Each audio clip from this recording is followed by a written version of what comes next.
Like picking up the rocks out of the grass that fell out of my pile. Or washing my car for me this week so I don't have to do it. Oh. I can't go all the way to your house. Because I can't drive and she's not going to drive again. Have a car, get in it when we get back. You can wash Mom's car and shine up my tires. Dad, is there a possibility of a slight donation? What? Tell her no, you'll give her an advancement on work she's going to do. Yeah. Stop being a follower. That's right. Don't smack your dad. Thank you. Stop smacking your father. No.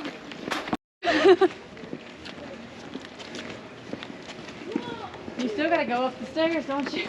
Oh, no. Caverns entrance. Yeah. My thighs are burning. Yep. I guess that's the stuff they found up in there. Mm-hmm.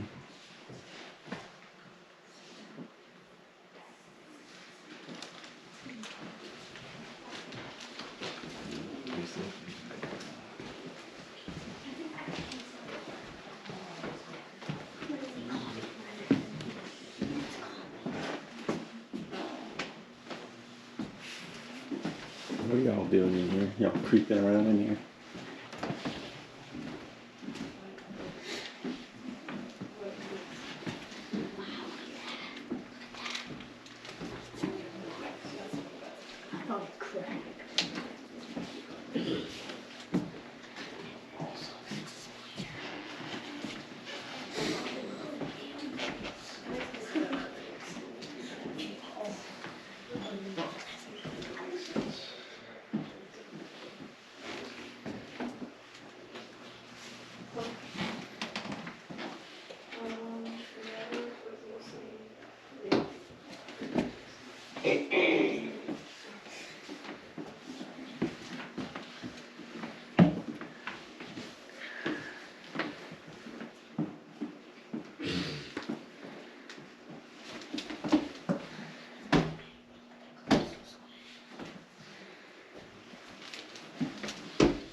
Okay, this is the radish room. Early visitors thought those stalactites there looked a lot like radish roots.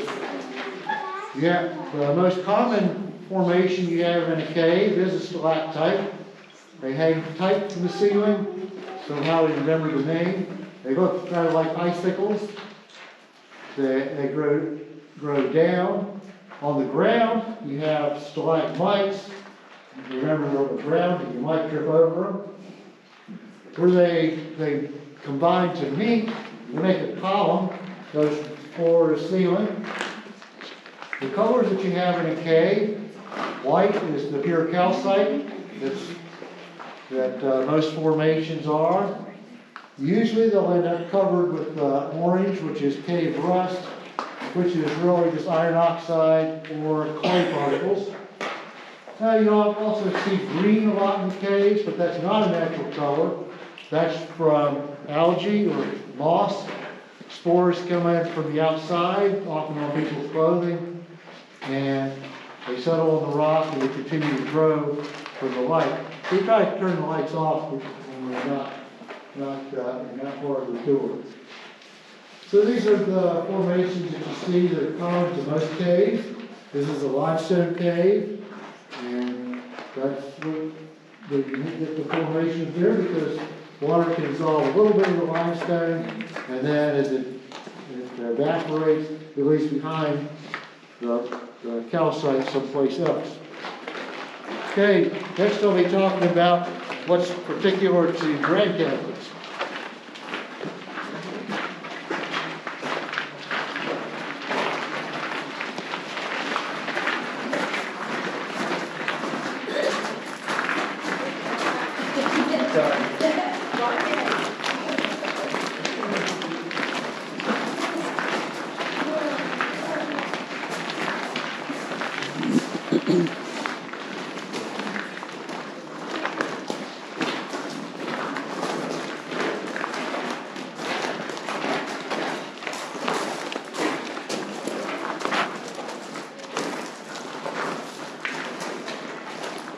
Okay, this is called King Solomon's Temple, and that formation there is we call King Solomon on his throne, although I think that takes a little bit of imagination.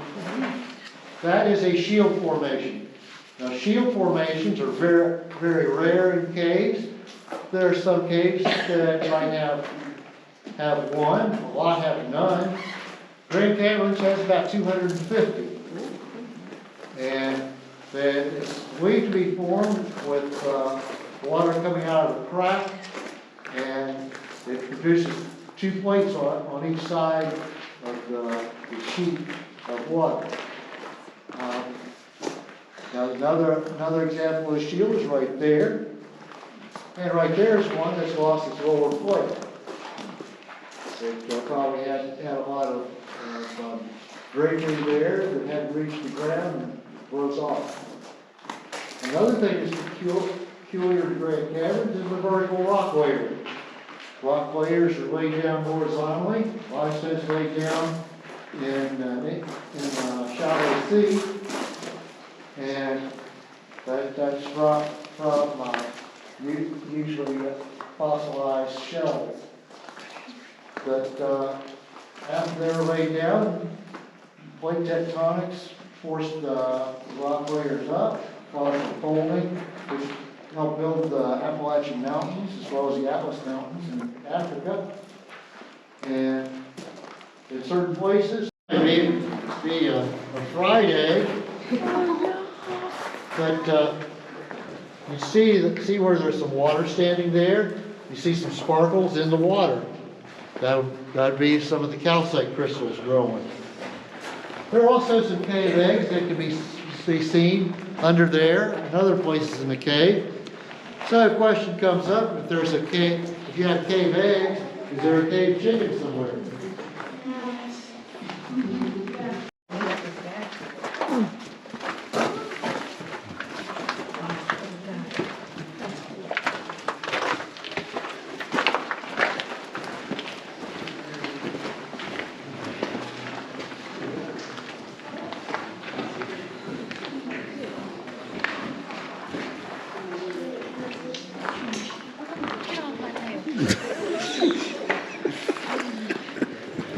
Kind of hurt.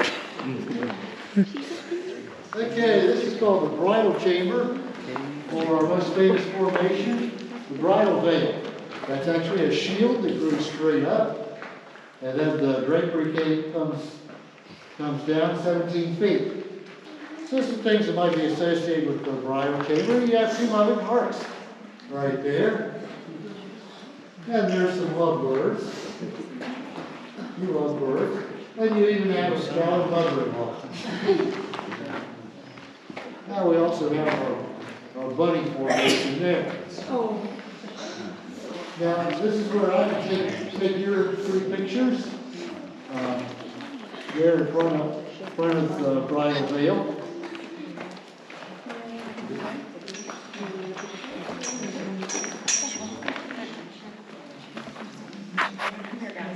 It looks like a flower on the stem, but that's actually a shield, and you have the drapery come down to the floor.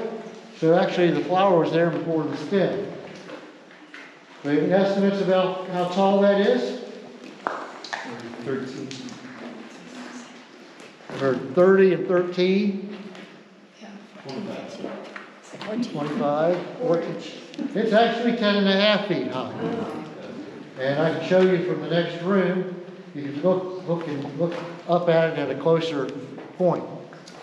Now right here, you have what may be the only one in the world, a triple shield. It started growing there. Then a second shield came out of the first one, and then a third one out of the second one. And it was all supported up there before the drapery or cave bacon came down and started to support it. Back in there, we have our cousin Hit's shield. And over here, you have some stalactites that were broken off. That'd be quite a climb up there just for a souvenir hunt. We think those were broken off by gunshots. Now, during the Civil War, a lot of soldiers came in and carried their guns. But you realize not very many of them are broken. So that'd be a good indication of not very many people were dumb enough to shoot off a gun in a cave. I saw that too.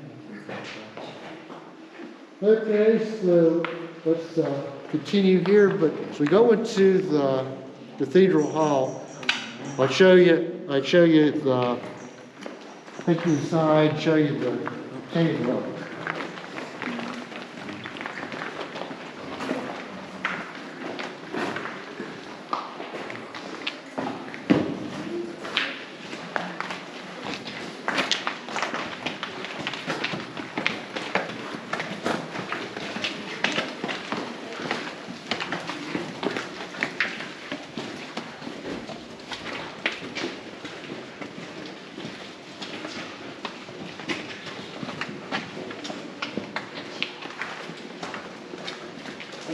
Right here is where you can see the cave level.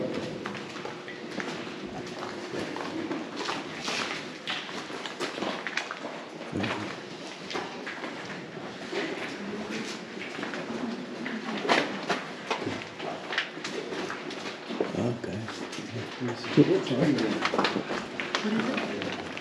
The flower we were looking at. Alright, let me move so y'all can see. That's what we were just looking at.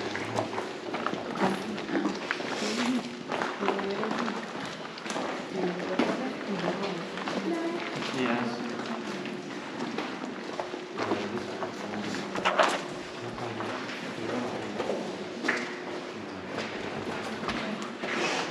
Washington's dressing room. This is her mirror. Up in here, something that's pretty rare, are eventites. They're calcite crystals. They're growing in different directions. They're between the folds of the drapery. I'm still wet.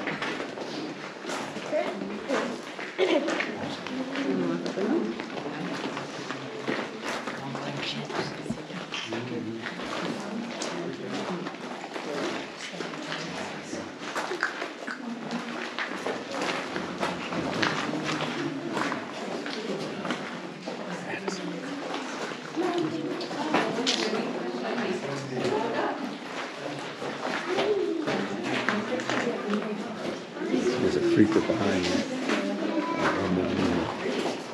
Stay still. Got it. Gotcha's falling. They're eating somebody if I don't get food soon. Get back there. We take a picture. Go. Let's go. Let's go. Let's go. Get away from her. 1, 2, 3. Got it.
Definitely be a feel your way out there.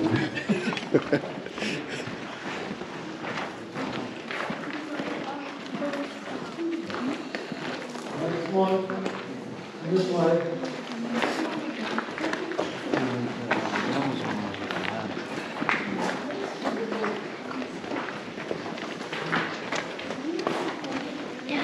See the stairs.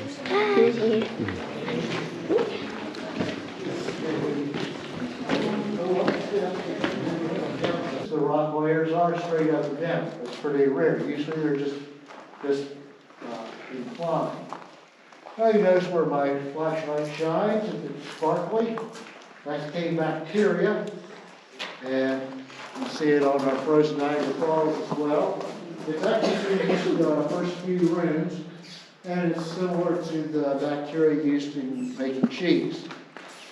On the ground, you see a few wet spots on here. And we have a tradition here at Grand Caverns saying that if you hit on the top of your head with a drop of water, that's a cave kiss, and brings you a week of good luck. Just got one.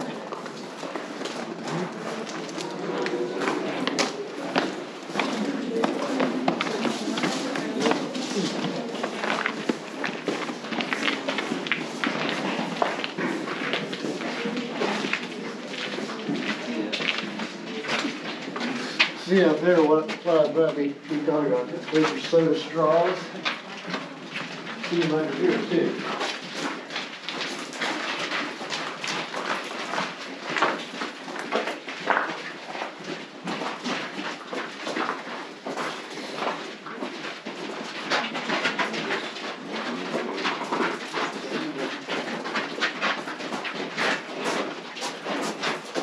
Okay, what I want to talk about here is soda straws.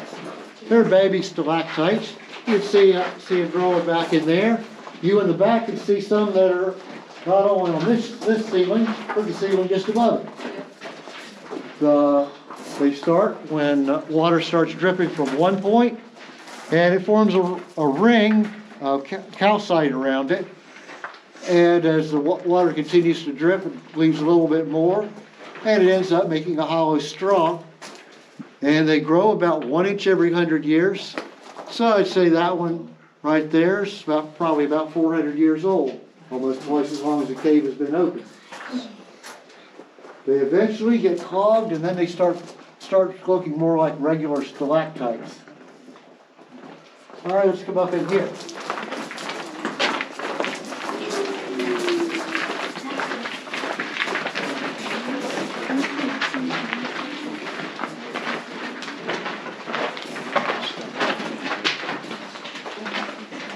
Let the kids up in here.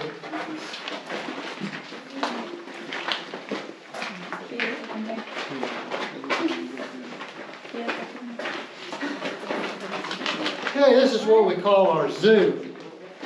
And do that because some people see animals in these formations. Like right there, see the back of a crocodile.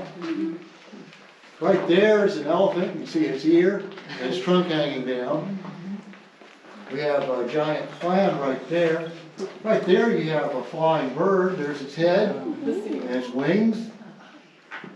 And right here you have a buffalo with its head turning back, looking at us. So if you have a zoo, you also need a zookeeper. We have it right there with his green beard. Now I told you about the discovery of the new cave, part of the cave in 2004. This is the only entrance to it. You look down in there, you can see a grate and a lock.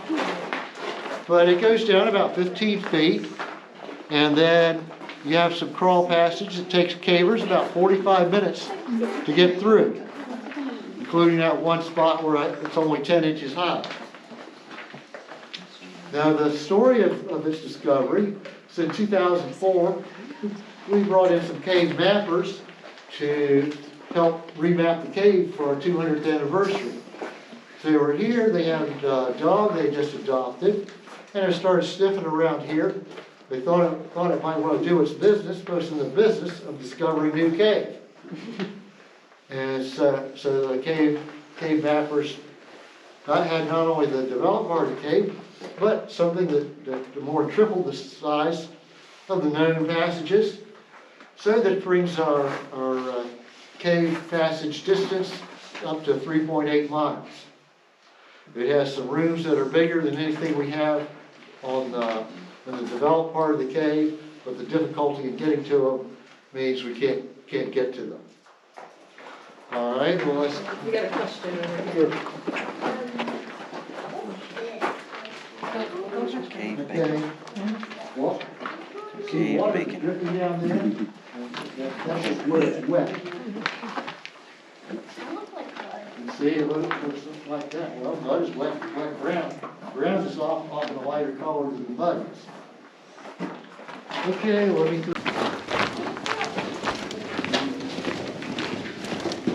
Okay, don't go any further. You're off the steps.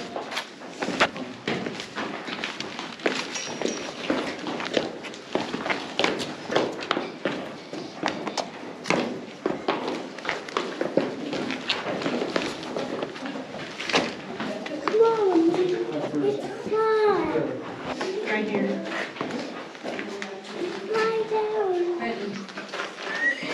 Okay, we got some more cave eggs there. So maybe that cave chicken's somewhere around here. How about right there?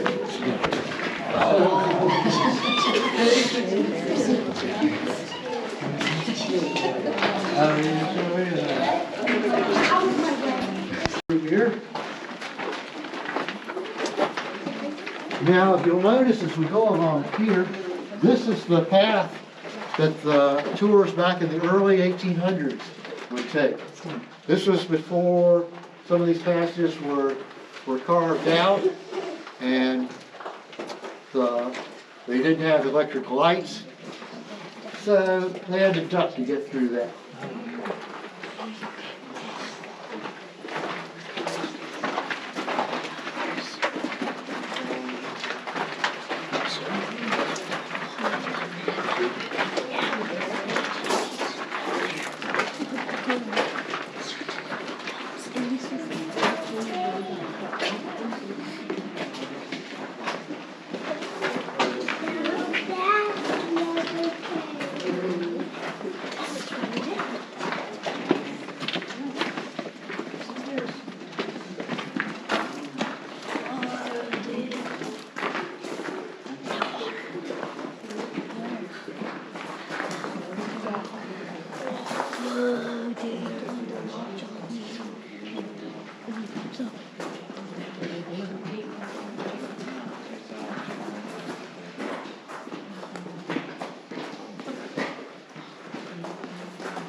Okay, this is what they call the Persian Palace.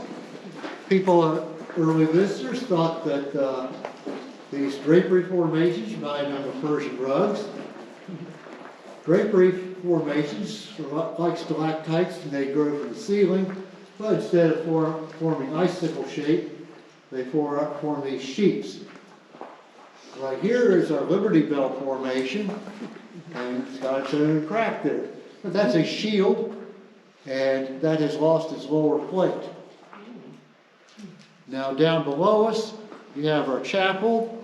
We've held church services and weddings down there.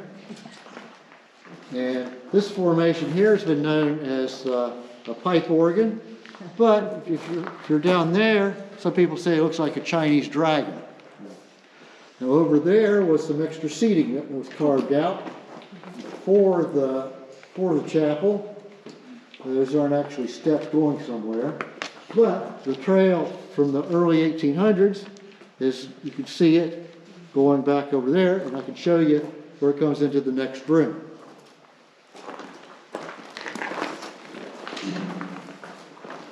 This one.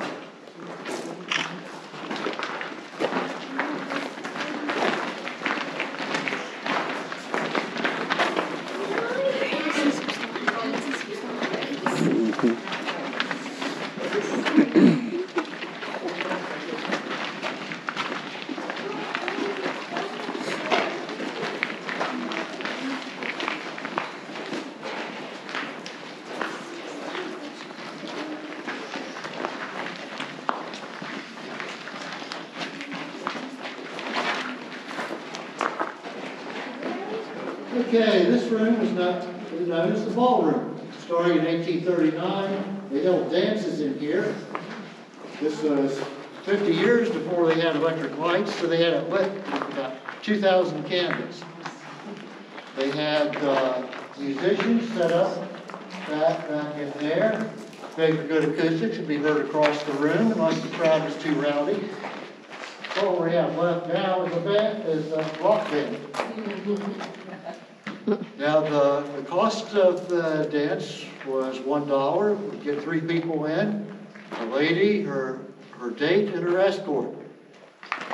And they had while the dances were going on, it wasn't proper for a lady to ask for a dance, but she could stand here, put her hand on this stalagmite, and signal to the men she was looking for a dance partner.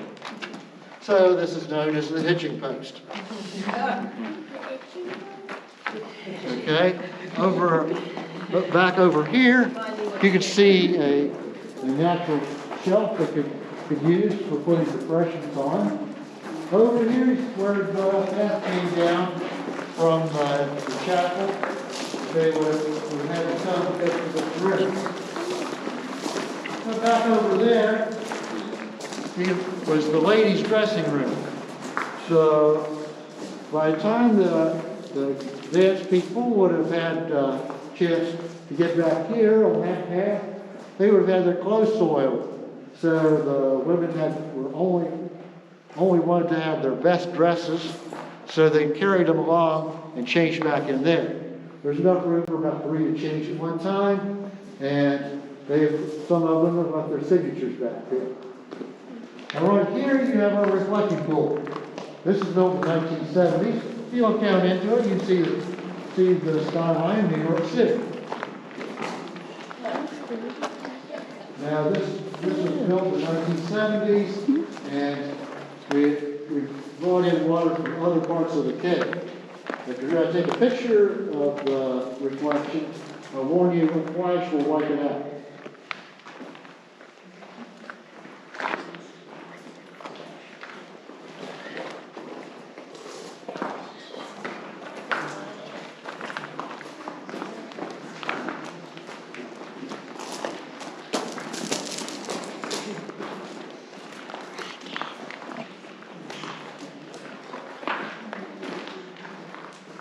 Who's ready to go on this way?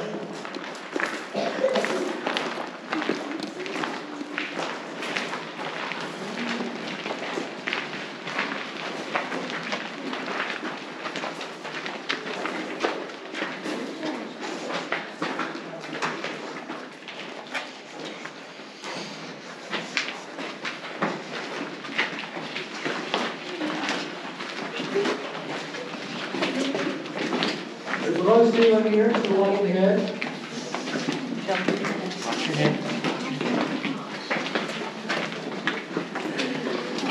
Where? Yeah, watch your head.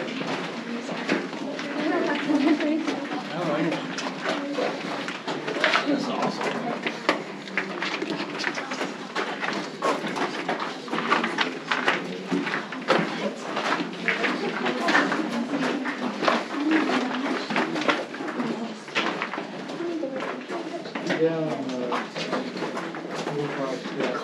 Need to make room for everybody on the steps so they can hear me.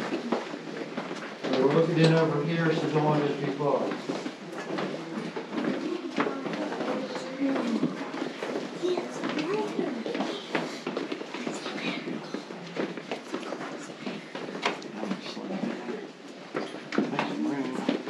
Get out the website. Yes, friend. There's a ladder. Oh, that's good. Dad, you moved. Okay, this room was what's called the Devil's Dungeon. There's a deep hole there. It was actually been partly filled in because to make this staircase, they had to blast out this wall, and the extra rock was thrown down in there. Now we call it the Stillwater room now because for a long time the water level was right there. You tell it had been there for hundreds of years, because there's cave coral below the line and not above the line. This cave coral grows about 1 cubic inch every 300 years. And right here, we have a ladder that was found in a cave cleanup in the 1980s. And we believe this is from the early 1800s. Back then, before the electric lights were installed, the tour groups had to use lanterns and candles. And the way they operated, it lit up the path near you, but things in the distance were hard to see. So they wanted to show off the formations of the cave. So they take the ladder along and then set it up, and then the guide could climb up the ladder and hold torch up to illuminate it so people could see it better. The ladder weighs about 40 pounds. It comes in 4 sections, and we believe it was carried by the guide's assistant. Okay, continue down the steps.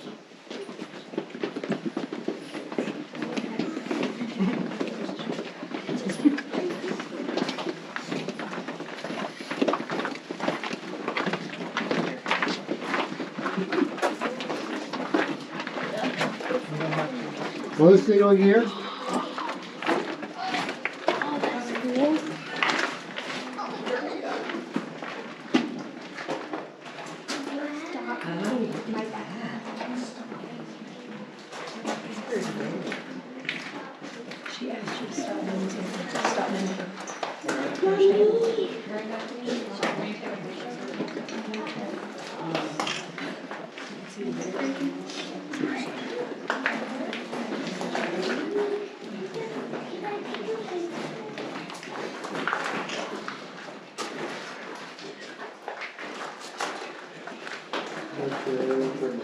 This is our rainbow room. Called that for obvious reason. This is, in the 1900s, caves would set up rooms where they have covered light system as a tourist attraction. Now you notice back in there is some water standing there. And this is the water that we used to fill the reflecting pool back in the ballroom. We didn't want to use outside water because that could contaminate the cave environment. Another case of contamination, up here, we have the reflecting pool here. It was once a wishing well, and people would cast pennies in there, but the copper is bad for the cave environment, so we had them dredged out. But the bank wouldn't take them because they're covered with calcite and were corroded. And so some of them are back in the museum just inside the door. Now you'll see a lot of the stalactites are broken off here. And that's from the early tours. People would break them off for souvenirs. That is a practice that was forbidden by 1889, but we still have to keep the cave locked up to make sure people don't take souvenirs anymore. Now you see that they've got a shelf here and right here. We believe it collapsed when the water level dropped and was no longer supporting the weight.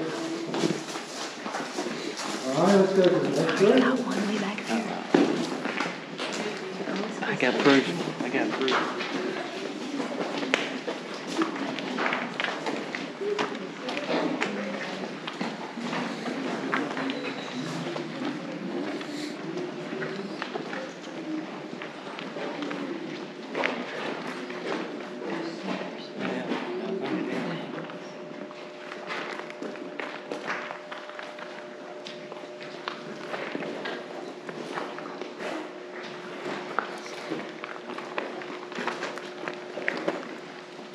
Okay, this area over the rail is called Dante's Inferno, or the Infernal Regions. You can see some steps carved into the ground there, and that was part of the earliest tours. But after a while, people didn't want to go back there anymore. that had bad reputation. Said there was bad air. Some people said there were ghosts back there. And then there were rumors of tour groups going back in there and having all their lights, all the candles and torches blown out at once. Now that's a pretty scary prospect when you consider that matches hadn't been invented yet. The only way to light a candle or torch is from another candle or torch. And that people might not be coming along until the next day for the next tour. And that you're in a place that supposedly has ghosts in it. So it took a while. In 1833, there were two men that braved it out. They went back there. They did have their candles flicker a little bit as they went around the bend, but they burned brightly beyond that. What they found was a hole, and there's a big geode that had dogtooth spar. Now, dogtooth spar was regarded as valuable back then. Now, actually, now I know it's pretty common, but there was a historian who had some that was offered $100 for his specimen, and he refused it. And $100 was a fortune back then. That was when the cost of the cave tour was 50 cents. Now, apparently there was a mining operation there, and the mining tools are still back there. We have pictures of them there by the fireplace in the museum. Apparently, the owner wanted to keep people out and was spreading some of the rumors to keep the tour groups from going back there. All right, well, let's continue. We move into our biggest room of the tour is Cathedral Hall, 270 feet long.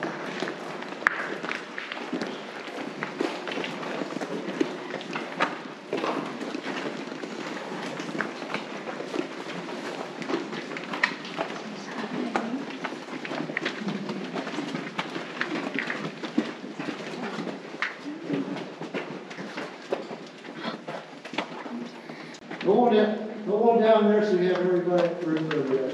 I'm going to give you a taste of cave darkness, and people will cooperate by turning off their lights. Okay, that's far enough.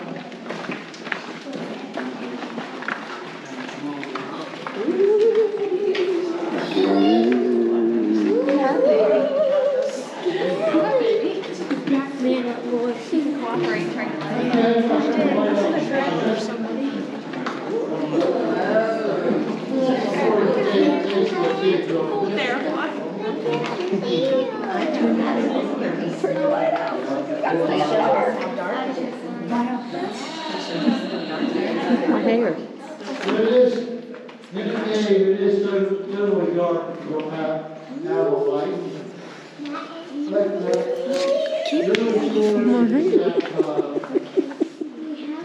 Candles to light.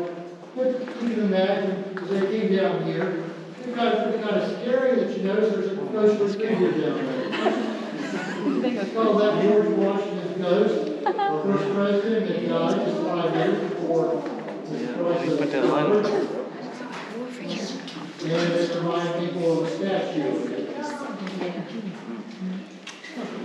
Any estimates about how tall George's ghost is?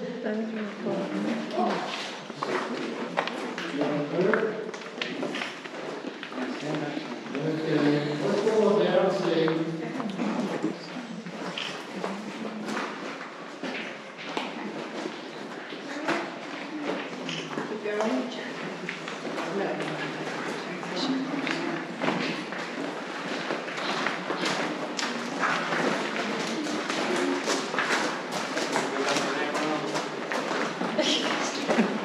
Go in there, Rob. The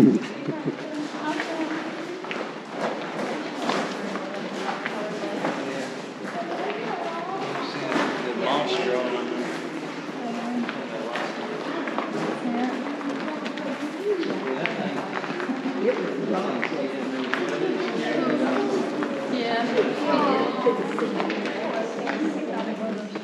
Yeah, I did. I thought it was first. Okay, so George Washington's ghost is 8.5 feet tall. You weren't too far off in your guesses. Most people guess about 4, 5, 6 feet. But we used to have people rub their hands across this as they went by, try to reduce the temptation to touch other things. But instead it's been covered by a layer of wax. And if you look, the inside of this formation is translucent, but it doesn't shine through the wax layer. So as such, this has become a dead formation, except for the very top where people didn't reach. So while you're looking up, you might notice there's a few bare spots in the ceiling. Those are there were shield formations there that fell down. So don't worry, they fell down long before the cave was open. There's one right there that's still there. We call that a chocolate chip cookie. And there's some cave algae there on the ceiling beside it. Now, if you come on down here, you might notice in this room we have a number of these unnatural formations. We do call them stalagmites, and they're okay to touch because they're artificial. If you want to work. They're okay to touch because they're artificial. Oh. You touch that one.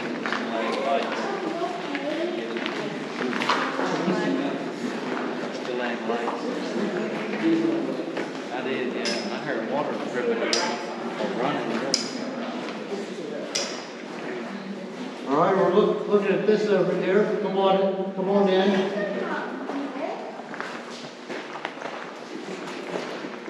There is a shield formation. You can see where it grew out of the wall there, but it's got a vertical orientation, just about straight up and down. You want to look behind it, that's okay. But you can see also it's kind of got growth rings. It's lost one of its plates, but you notice there are some white spots on the left side of it. Any ideas what would make that? No, I think if it was bat poop, it would be streaking down. That is from people throwing rocks at it. Now, they weren't doing it to be destructive, but they wanted to see what tone it made. If cave formation, when struck, have a particular tone, and that's the principle of the stalactite organ they have in Luray caverns. People were just trying to see what sounded. Yes, as we leave Grand Cathedral, the Cathedral Hall, we point out our ice cream cones with a little bit of chocolate syrup. Right there is our Christmas tree with snow. And then just past that, back there is a Leaning Tower of Pisa.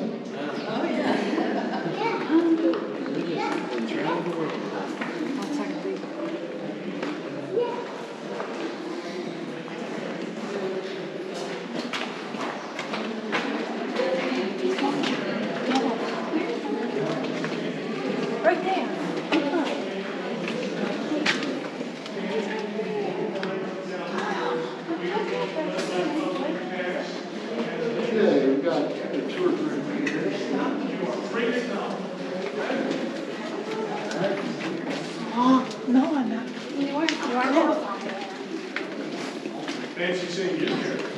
How are you doing? How are you doing, sir? Good.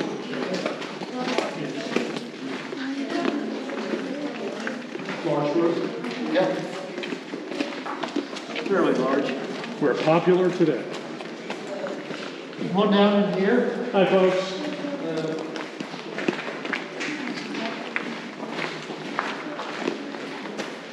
Please hold the rail.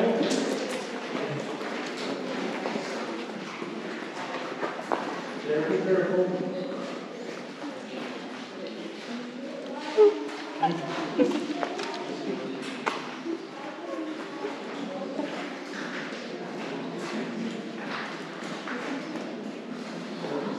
Right, folks, please hold the rail. Careful, careful, hold the rail.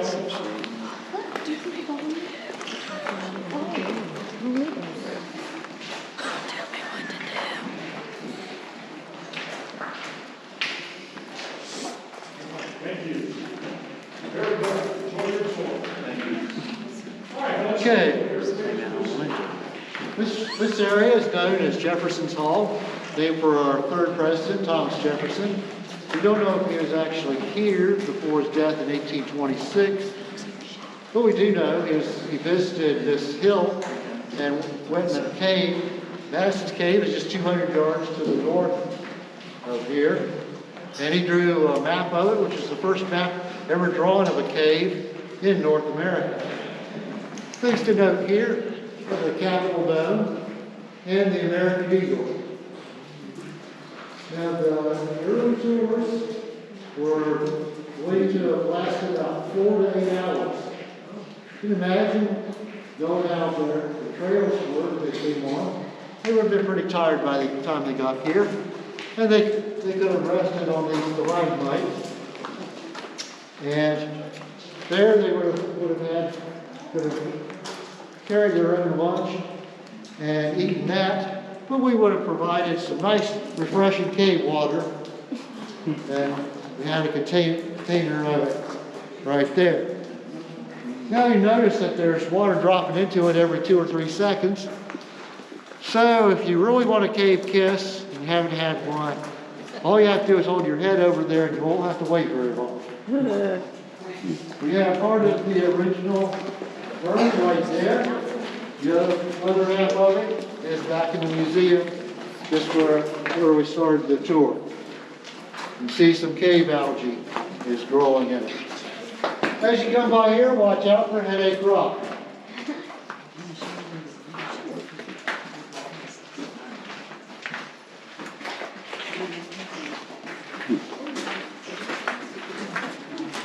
Cool.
Thomas J. Stonewall Jackson.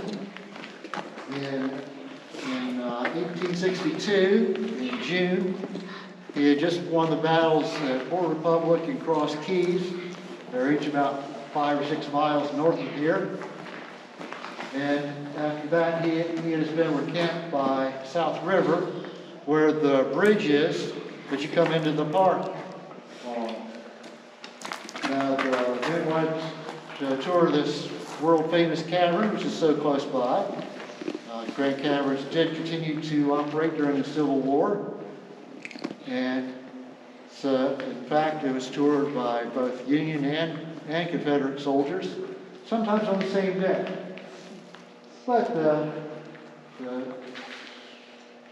Stonewall Jackson's regiment came in here, and when they came back to this point, they saw that formation and said that was just like General Jackson's horse, named Little Sword. And it's been called Jackson's horse ever since. But Stonewall Jackson even wrote to his wife saying that maybe he should have come into the cave because his little pet had already been down here. Now you notice above us right here is a natural bridge. We have a few of those here within the cave. And your river actually went across the top of it. Behind you here is Tower of Babel, our largest freestanding formation, about 30 feet tall and 80 feet around. Over there is our cave wizard, also known as Cleopatra's Needle, or Roman soldier.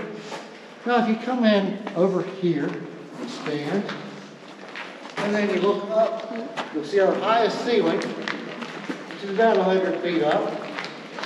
You have to look through a hole in the first ceiling, but it's about another 100 feet to the top of the hill. So we're about 200 feet underground here, but you've only come down 25 feet from the museum. We're actually higher here than you are in the parking lot. So allow everyone to see that, and then we'll come over here.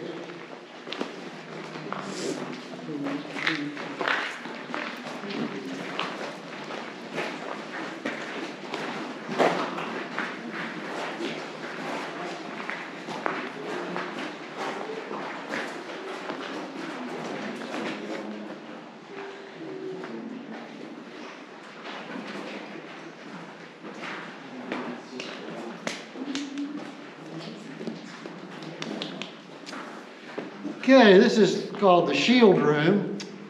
There, as I said, there's about 250 shields in Grand Caverns, but there are 30 of them in just this room alone.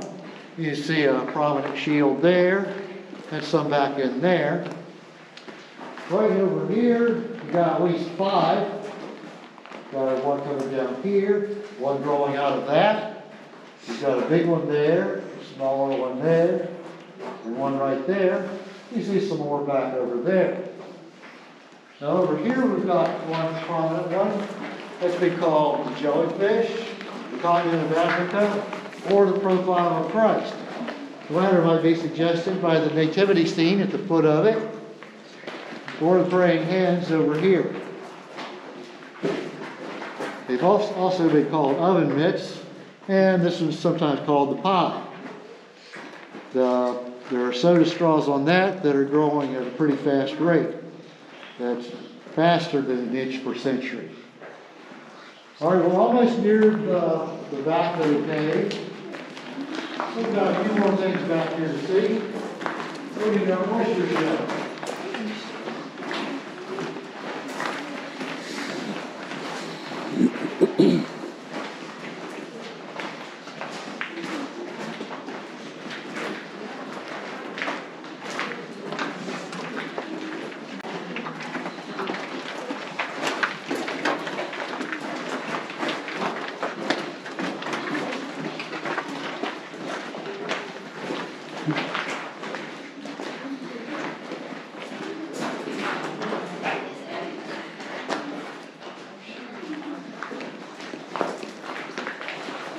Do they know why shields grow in some cases more than others? Yes. We got a lot of them here. Most caves don't have any. Or maybe one. Okay, it's our oyster shells. It's actually 2 separate shields growing independently. The lower shell actually grows from a higher point than the upper shell does. The upper shell has lost its lower plate, and you can see some torch writing under it from the 1800s. Now the lower shell, someone has chipped the edge there, and you can see the 2 plates right there. They're each about 1 inch thick, not counting the extra growth from the outside. Any estimates about how much the lower shell would weigh?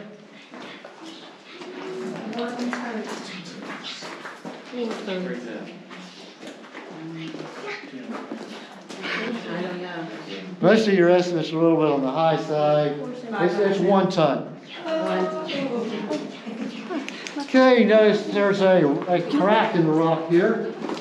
And this is from an ancient earthquake, long before the cave was open. And it's beginning to grow back. That is, formations are starting to fill the crack. But people sometimes ask me if I've seen anything fall in the cave. And the answer is there hasn't been anything fall in the cave since it's been open, besides stuff that when they were blasted. And that we did have an earthquake here in 2011, and it was 5.8 on the Richter scale. and it was 50 miles away, the epicenter. And we had tours in here at the time. And they said it sounded like a freight train going through the cave. But there was no damage done from it.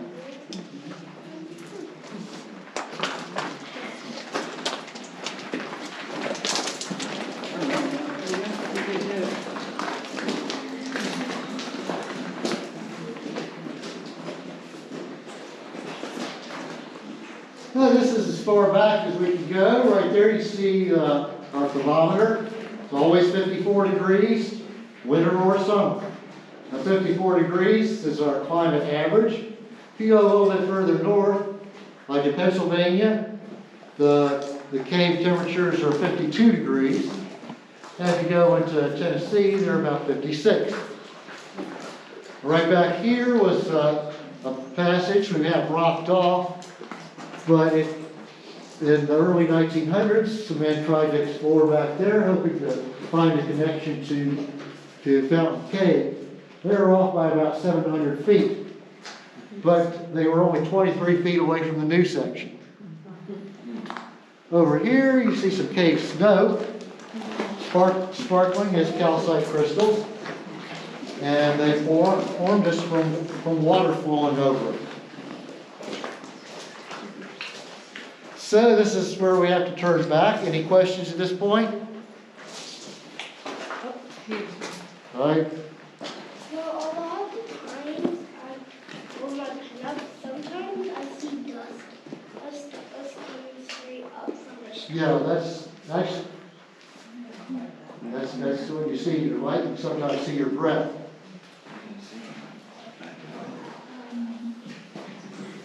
There's high humidity in here. It's not cool enough, your breath has to be in.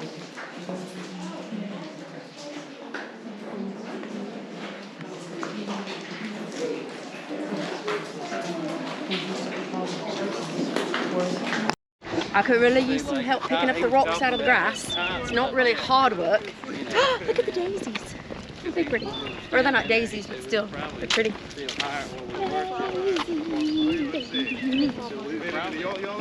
Ready?